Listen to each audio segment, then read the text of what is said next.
কেইদিনমান আগতে মই আপোনালোকক কৈছিলোঁ যে মই কেইদিনমান আপোনালোকক মিনি ব্লগ দিব পৰা নাই। সেই ৰিজনটো মই আপোনালোকক বেলেগ এটা ভিডিঅ' বনাই পেলাই দিম। আৰু ৰিজনটো আচলতে কি হ'ল, যোৱা মাহৰ 20 তাৰিখে মানে জুন মাহৰ 20 তাৰিখে মোৰ সৰুবাৰ শাহুমা ঢুকালে। মানে মই কৈছিলোঁ আপোনালোকক ভিডিঅ' এটাত যে মোৰ ভিনদেউ আৰু তেওঁৰ মাক লৈ পেলাই তেওঁলোক দিল্লীলৈ গৈছিলে, মানে তেওঁৰ ট্ৰিটমেণ্টৰ বাবে। আৰু ট্ৰিটমেণ্ট চলি থকা অৱস্থাতে মানে তেওঁ তাতে দিল্লীতে ঢুকালে। আৰু এয়া হ'ল জুন মাহৰ 24 তাৰিখে, যোনদিনা আমি বা ঘৰত গ'লোঁ, মানে আকৌ যিহেতু যাচা দিব লাগে।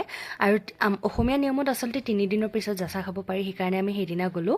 আৰু এয়া গৈ থকা অৱস্থাত আচলতে ৰাস্তাত দেখা পালোঁ আমাৰ পুৰণি গাড়ীখন, যোনখন পাপাই বহুত মৰমত কিনিছিল। বহুত বছৰ হোৱা বাবে সেইখনত কিবা কিবি প্ৰব্লেম দি আছিলে, সেইকাৰণে আমি সেইখন বেচিব লগা হ'ল।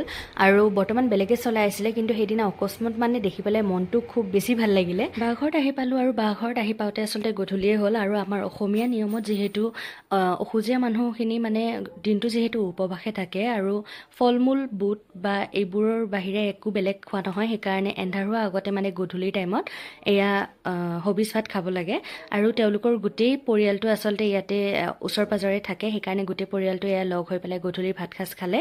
আৰু এয়া গধূলি 7টামান বজাত এয়া ভকত আহিব, যিহেতু পুথি পঢ়িব, আৰু সেইকাৰণে এয়া যা যোগাৰ কৰিছে। আচলতে